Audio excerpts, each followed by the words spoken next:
The final learning theory that we're going to cover is information processing theory, which attempts to explain the internal processes that influence learning.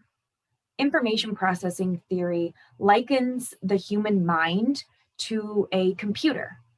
It suggests that information is taken in by the senses and then undergoes several transformations as the information moves from the senses to short term memory and then to long term memory. Then the mind organizes a response. The environment, via feedback and reinforcement, also plays a role in this process. To encourage information processing, try these strategies. Establish expectations up front by communicating the learning objectives and outcomes at the beginning of training.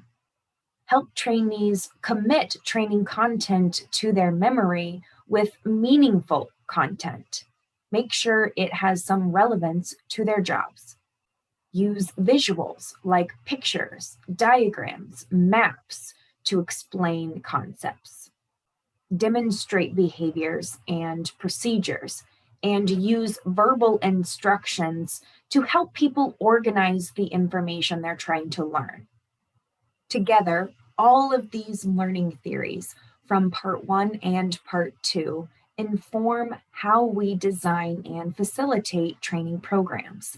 Think of each theory as a tool in your toolkit.